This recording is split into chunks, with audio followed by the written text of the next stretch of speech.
হে আল্লাহর কাটি বান্দা, ওই নেককার বান্দা, তোমার জন্য আল্লাহ সুসংবাদ পাঠাইলেন, জান্নাত থেকে আমাদেরকে পাঠাইলেন। কিসের জন্য পাঠাইলেন? আল্লাহ তোমাকে আহ্বান করলেন, এই আল্লাহর দোস্ত এবার আল্লাহর দিকে চলে যাওয়ার জন্য। মুমিন ব্যক্তি কয় আর দেরি করার দরকার নাই, যেহেতু আমার মাবুদ আমাকে ডাক দিয়েছে, এবার আর দুনিয়ার কোনো কিছু আমার দরকার নাই, জলদি করে আমার মাবুদের কাছে আমাকে নিয়ে যাও। আল্লাহু আকবার বলেন। মুমিন ব্যক্তি চিৎকার দিয়ে আর দুনিয়াতে থাকতে চাই না। আল্লাহ রাব্বুল আলামিন বলেন, ও ফেরেশতারা, ওই লোককে এমন ভাবে সুন্দর করে তার রূহটাকে আমার কাছে নিয়ে আসো। আল্লাহ বলেন, ও আমার দোস্ত, পৃথিবীর জমিনে দীর্ঘদিন ছিলা, এখন এবার আমার কাছে চলে আসো। আল্লাহ বলেন, তাকে কিভাবে সম্মান দেই? ওই মুমিন লোককে কিভাবে সম্মান দেই? তার রূহটাকে এভাবে মোটাই, কি কাপড় দ্বারা? রেশমি কাপড়ের মাধ্যমে, আতর সুঘ্রাণের মাধ্যমে সেই কাপড়টাকে আমি জান্নাত থেকে পাঠাই। পাঠানোর পরে সুন্দরভাবে রূহটাকে সেটার ভিতরে ভরি, আর ফেরেশতাদেরকে পাঠায়া দেয়। ফেরেশতারা কেমন থাকবে? তাদের চেহারাগুলো নূরের তাজাল্লি থাকবে।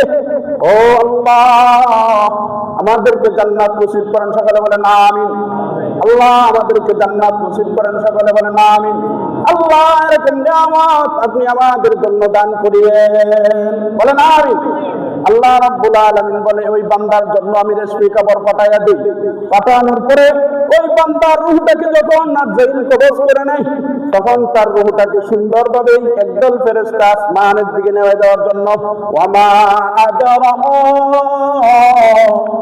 কামা ইল্লিয়ুন। আল্লাহ বলে, ও ফেরেশতারা, ওই বান্দাকে, আমার মুমিন বান্দাকে, তার রূহটাকে আমার ইল্লিয়ুনের মধ্যে নিয়ে আসো। কোথায় নিয়ে আসো? ইল্লিয়ুনের মধ্যে নিয়ে আসো। যখন এই মুমিন বান্দার এই রূহটাকে সুন্দরভাবে বসে উপরের দিকে নিয়ে যায়, আর জান্নাতীরা চিৎকার করতে থাকে। সমস্ত ফেরেশতারা, কোন ফেরেশতাগুলো? জান্নাতের দরজার মধ্যে দারওয়ান যে ফেরেশতাগুলো চিল্লায় আর বলতে থাকে, এই মুমিন বান্দার রূহটাকে আমার জান্নাতের মধ্যে প্রবেশ করায় দাও। সুবহানাল্লাহ বলে। তখন প্রত্যেকটা জান্নাতীরা, প্রত্যেকটা জান্নাতের দরজার দারওয়ান গুলো চিৎকার করে আর বলতে থাকে, এই মুমিন ব্যক্তিকে আমার জান্নাতে ঢোকাও, আমার জান্নাতে ঢোকাও, আমার জান্নাতে ঢোকাও। আল্লাহর ফায়সালা যে জান্নাতে, তাকে সেই জান্নাতে ঢোকানো হয়। আল্লাহ বলেন, ইয়া আইয়াতুহান নাফসুল মুতমাইন্নাহ ইরজিই ইলা রাব্বিকি রাদিয়াতাম মারদিয়াহ ফাদখুলি ফি ইবাদি ওয়াদখুলি জান্নাতি। কিসের দেরি করার দরকার? এ মুমিন, তোমার কিসের প্রয়োজন? দুনিয়া এবার ত্যাগ করে নাও, আমার রহমতে এবার বেষ্টন হইয়া আমার কাছে চলে আসো। আমার কাঠি বান্দাদের সাথে তুমি শামিল হইয়া এবার জান্নাতের মধ্যে প্রবেশ করে যাও। সুবহানাল্লাহ বলেন। এরপর আল্লাহ রাব্বুল আলামিন ওই মুমিন ব্যক্তির রূহটাকে এত সুন্দর করে জান্নাতের মধ্যে নিয়া ইল্লিয়ুনের মধ্যে নিয়ে যায়। ফায়সালা করার পরে রূহটাকে আবার আল্লাহ বলেন, আমি দিয়ে দেই। দেওয়ার পরে তাকে কবরের মধ্যে রাখা হয়। কবরের মধ্যে রাখার পরে কবরের সল জবাবগুলো কি করা হয়? জিজ্ঞাসা করা হয়। সল জবাবগুলো আমি নিজে স্বয়ং আল্লাহ তার উত্তর আমি নিজে দিয়ে বলেন সুবহানাল্লাহ। কি জিজ্ঞাসা করা হয়? মার রব্বুকা, তোমার রবকে? আল্লাহ বলেন, আমি তোমার রব। কার রব?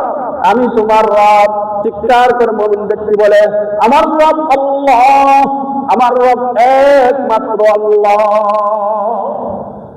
যিনি আমার জানকে কবজ করেছেন, যিনি আমাকে মৃত্যু দান করেছেন, এবং যিনি আমার তোমার কাছে আমাকে ডেকে এনেছে, যিনি আমাকে দুনিয়াতে পাঠাইলেন, তিনি হলেন আমার আল্লাহ। ওমা দিনুকা, দুনিয়ার মুখে তুমি কোন দিনকে, কোন ধর্মকে তুমি পালন করেছিলা?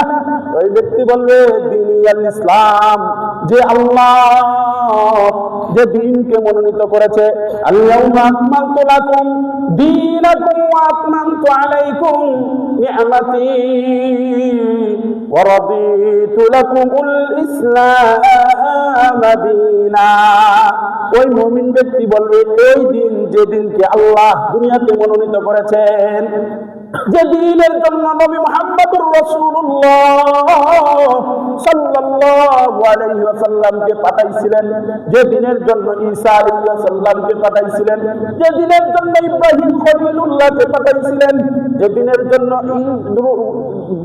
জন্য মূসা কালিমুল্লাহকে পাঠাইছিলেন, যে দিনের জন্য ইব্রাহিম আলাইহিস সালামকে পাঠাইছিলেন, সেই দিন মেনে আজকে আমি কবরে এসেছি।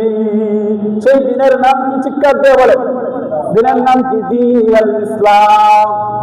দিনের নাম কি? ইসলাম। আমি ইসলাম ধর্ম মেনে, রাসূলের আদর্শ মেনে, আলহামদু থেকে নাস পর্যন্ত এসে কোরআন মেনে আজকে কবরে আসছি। তাহলে দুইটা প্রশ্নের উত্তর দিয়ে দিলেন।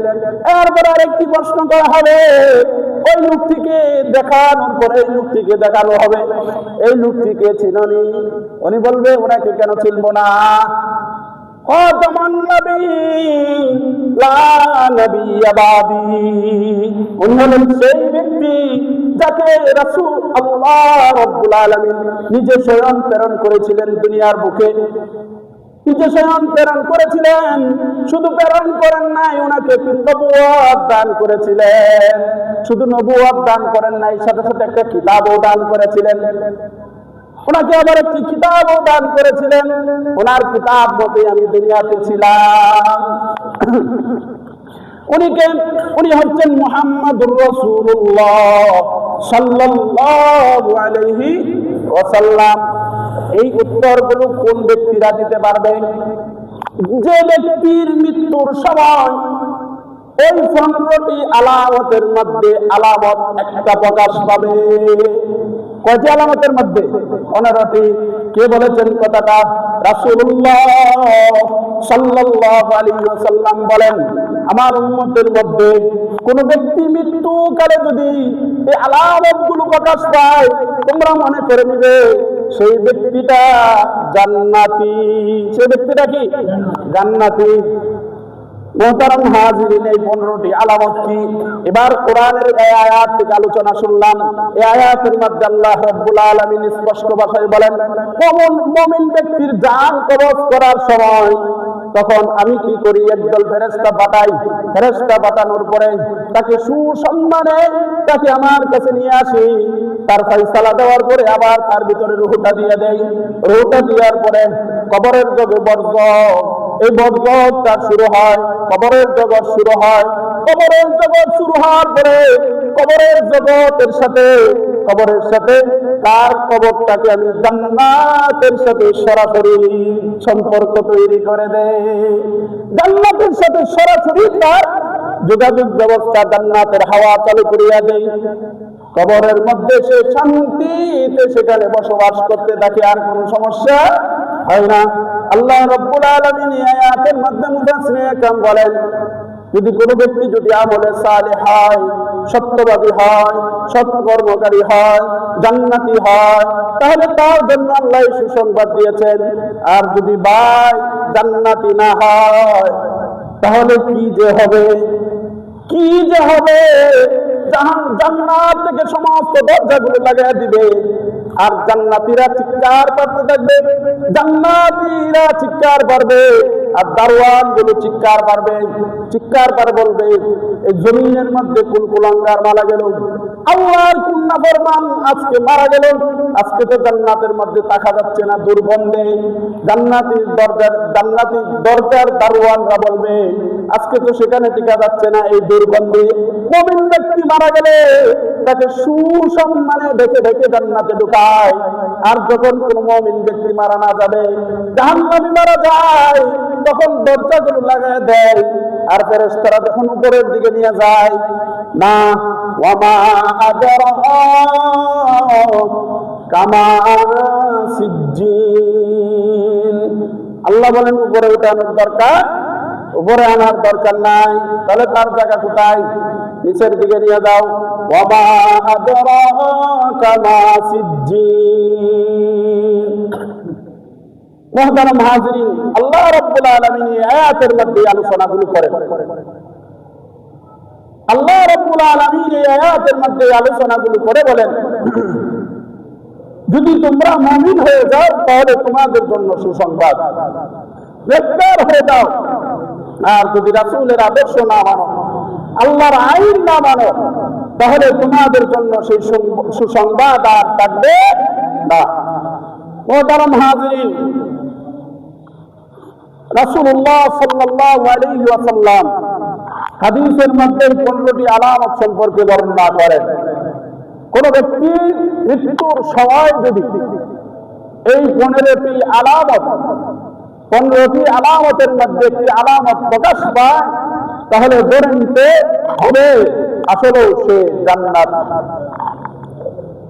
জান্নাতি কিনা সেটা জানি না, জাহান্নামী কিনা সেটা জানি না, কিন্তু ধরে নেওয়া যায়, ভাবা যায় লোকটা আসলে জান্নাতি। কিন্তু জান্নাত জাহান্নাম দেওয়ার মালিক কে? জান্নাত জাহান্নাম দেওয়ার মালিক কে? আল্লাহ। এজন্য বলতেছি, এই আকীদা পোষণ করতে হবে। এই 15টি আলামত মৃত্যুর সময় ঘটলে মনে হবে তার ভালো মৃত্যু হয়েছে, সে জান্নাতি, সে ভালো লোক ছিল। যদি সেই আলামতগুলি না পান, তাহলে মনে করতে হবে কি, ধরে নিতে হবে সেই লোকটা আসলেও কিনা জান্নাতি নয়, তার ভালো মৃত্যু হয় নাই। রাসূল সাল্লাল্লাহু আলাইহি ওয়াসাল্লাম হাদিসের মধ্যে বলেন, আবু দাউদের হাদিস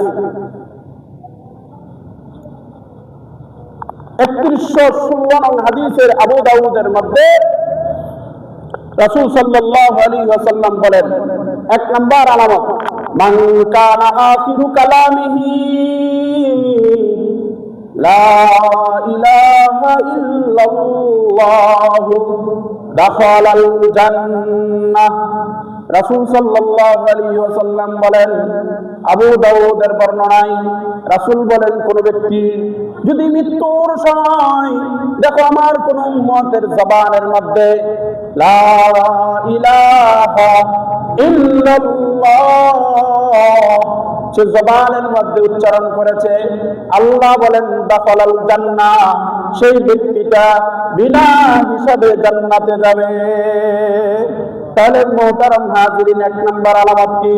মান কানা আখিরু কালামিহি লা ইলাহা ইল্লাল্লাহ দাখালাল জান্নাহ। যার জবান দ্বারা মৃত্যুর আগ মুহূর্তে কালিমা নসিব হয়েছে, কালিমা পড়েছে, একত্ববাদ রবকে স্বীকার বলে মেনেছে, মুহাম্মাদুর রাসূলুল্লাহ সাল্লাল্লাহু আলাইহি ওয়াসাল্লামকে নবী বলে সাক্ষ্য দিয়েছে, আল্লাহর পয়গম্বর বলে দাখালাল জান্নাহ, মনে করবা সেই ব্যক্তিটা বিনা হিসাবে জান্নাতে গেল। 2 নাম্বার আলামত হচ্ছে, কোন ব্যক্তি যদি মৃত্যুর আগ মুহূর্তে, মুহতারাম হাজিরিন, রাসূল বলেন কোন ব্যক্তি যদি মৃত্যুর আগ মুহূর্তে দেখো মৃত্যুর শয্যায় তার কপালটা গামে, কি গামে? কপাল। কপালের মধ্যে যদি দেখো গাম দিয়েছে, তখন মনে করতে হবে সেই ব্যক্তিটার মৃত্যুটা ভালো, সেই ব্যক্তির মৃত্যুটা কি ভালো। এবার মিলাইতে দেখেন কতগুলো মৃত্যু কেমন দেখলেন, সেই আলামত গুলো কি পাইছেন কিনা, আপনার বাবার মৃত্যুর সময় সেই আলামত গুলো পাইছেন কিনা। প্রত্যেকটা হাদিসের সনদ সহ দলিল দিচ্ছি, এই আলামত গুলো কোথায় থেকে আমি সংগ্রহ করেছি। 2 নাম্বার আলামত, কপাল গামবে। রাসূল সাল্লাল্লাহু আলাইহি ওয়াসাল্লাম বলেন 1828 নং হাদিসের, নাসাঈর হাদিস শরীফের বর্ণনা করেন, 1828 নং হাদিসের মধ্যে রাসূল সাল্লাল্লাহু আলাইহি ওয়াসাল্লাম বলেন, মাউতুল মুমিনি বিআরাকিল জাবিন।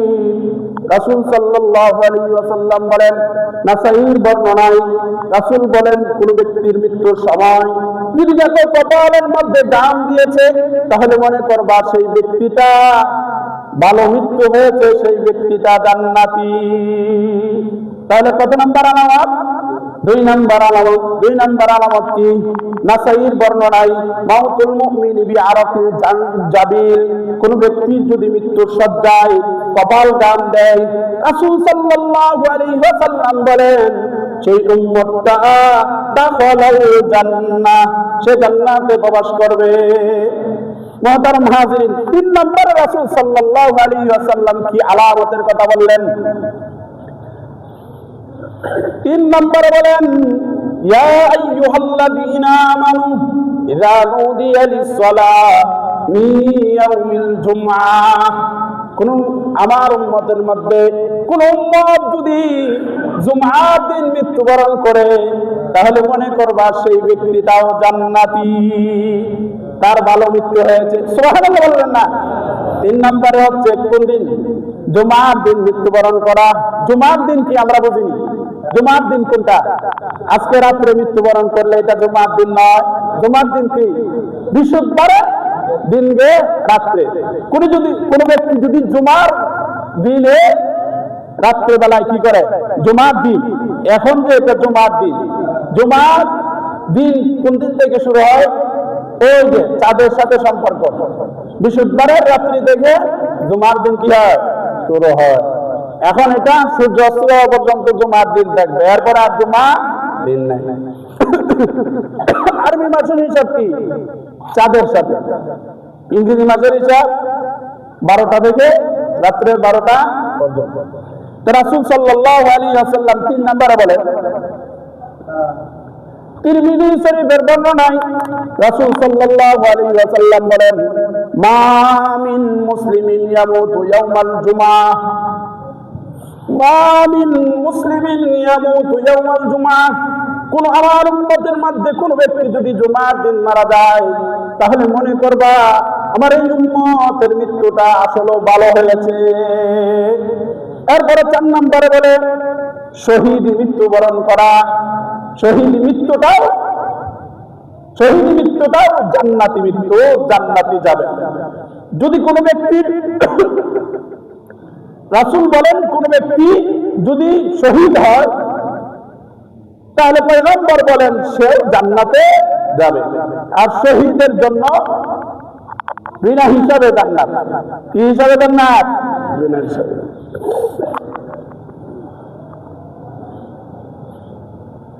মুসলিম শরীফের বর্ণনায় রাসূল সাল্লাল্লাহু আলাইহি ওয়াসাল্লাম বলেন মা তাউদ্দুনা শাহীদা ফীকুম মান কুতিলা ফী সাবিলিল্লাহ ফাহুয়া শাহীদুন। শহীদ কাদেরকে বলা হয়? পয়গম্বরকে জিজ্ঞাসা করা হলো, সাহাবায়ে কেরাম বললেন শহীদ কারা? শহীদ মৃত্যু করার কথা বললেন। শহীদ মৃত্যু বলতে কি বুঝাইলেন? রাসূল সাল্লাল্লাহু আলাইহি ওয়াসাল্লাম বললেন মা তাউদ্দুনা শাহীদা ফীকুম মান কুতিলা ফী সাবিলিল্লাহ, যে আল্লাহর রাস্তায় শহীদ হয়েছে, যে আল্লাহর রাস্তায় শহীদ হয়েছে, মৃত্যুবরণ করেছে, তাকে বলা হয় ফাহুয়া শাহীদুন, তাকে শহীদ বলা হয়।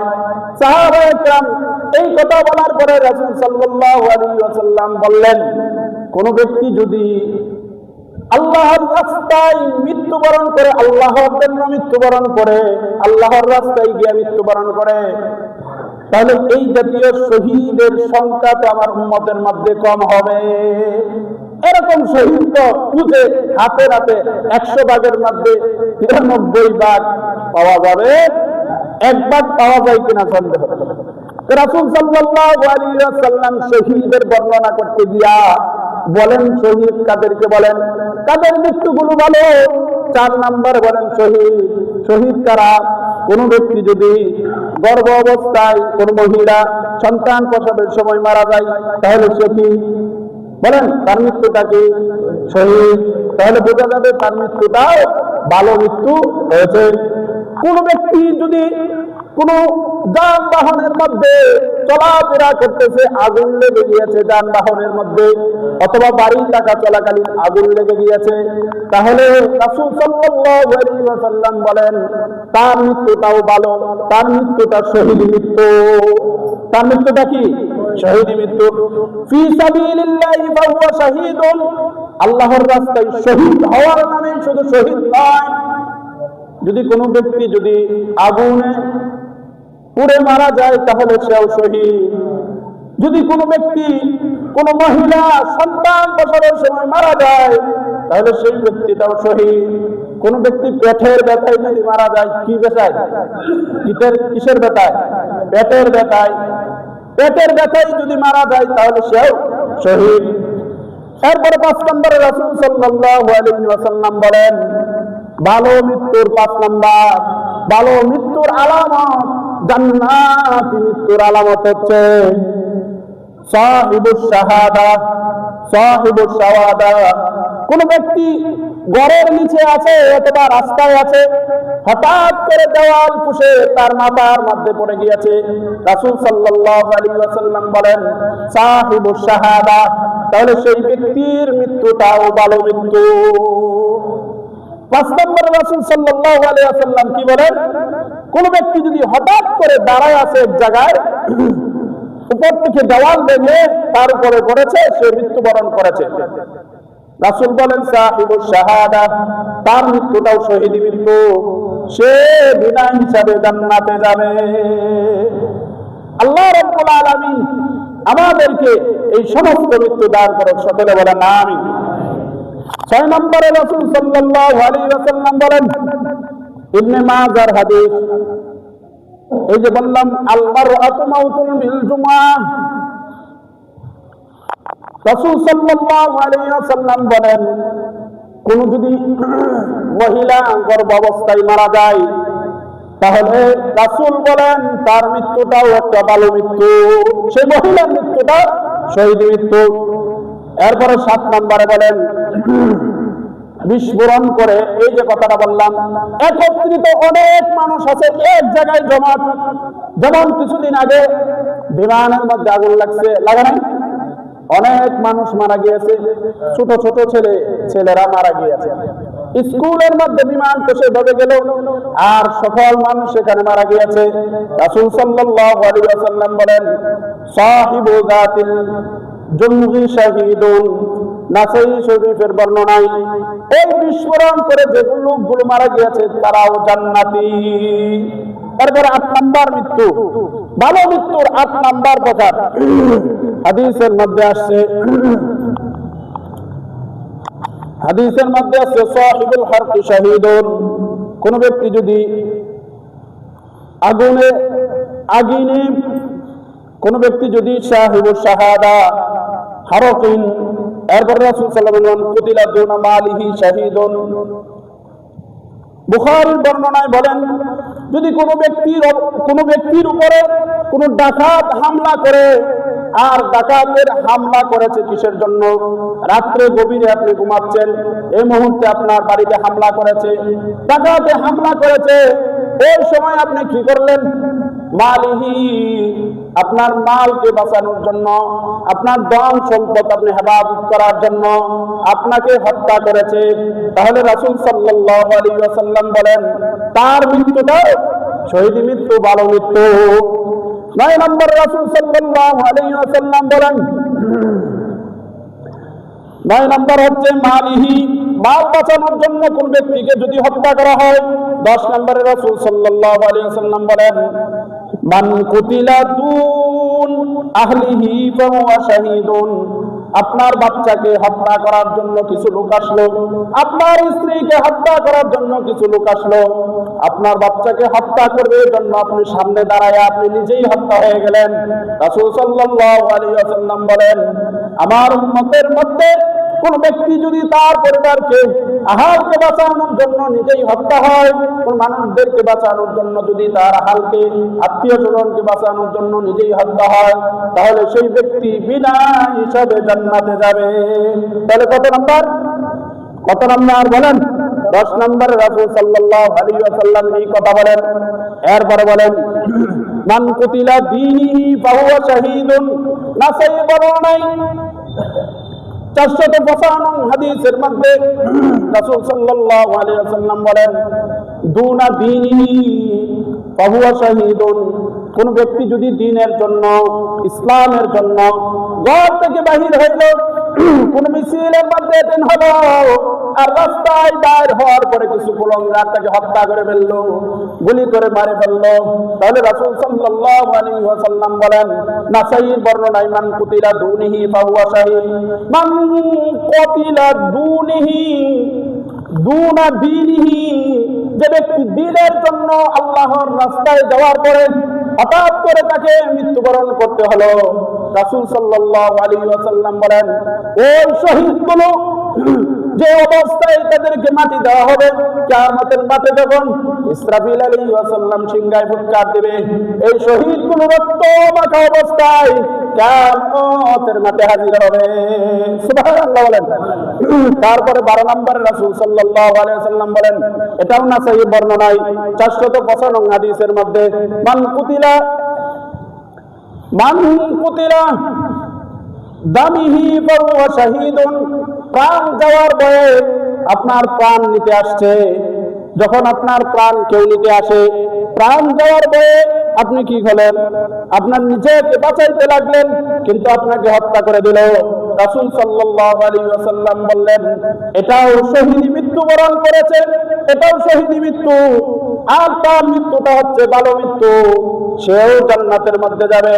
13 নম্বরে রাসূল সাল্লাল্লাহু আলাইহি ওয়াসাল্লাম বলেন, মান কুতিলা দুনা মাজলুমিহি ফাহুয়া শাহীদুন, কোন ব্যক্তিকে আপনার উপরে জুলুম করলো, প্রতিহিত করার জন্য আপনি কি করলেন, নিজেকে বাঁচাইতে লাগলেন, আপনার উপরে জুলুম করলো, আপনার ভাই আপনার আত্মীয় স্বজন জুলুম করে, তখন আপনি নিজেকে বাঁচাইতে লাগলেন, কিন্তু আপনি বাঁচতে পারলেন না, ওই জুলুমকারীর হাতে আপনার মৃত্যু হলো, রাসূল সাল্লাল্লাহু আলাইহি ওয়াসাল্লাম বলেন, মাজলুমিহি ফাহুয়া শাহীদুন, ওই ব্যক্তির মৃত্যুটা ভালো মৃত্যু, সেও জান্নাতে যাবে। 14 নম্বর রাসূল সাল্লাল্লাহু আলাইহি ওয়াসাল্লাম বলেন, রিবাতু ইয়াউমিন ফি সাবিলিল্লাহ আফজালুর রুবা, ক্বালু খায়রুম মিন সিয়ামি শাহরিন ওয়া কিয়ামুহু উকিয়াত আযাবুল কবরি।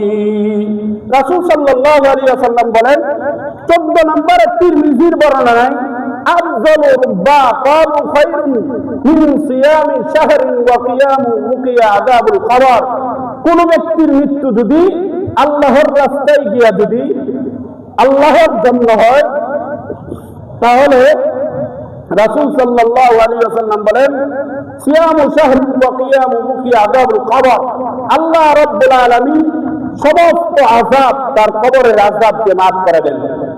সুবহানাল্লাহ বলেন। এগুলো হচ্ছে শহীদের বর্ণনা। এগুলো কিসের বর্ণনা? শহীদের বর্ণনা, যে কি কাজ করলে শহীদ আর কি কাজ করলে শহীদ।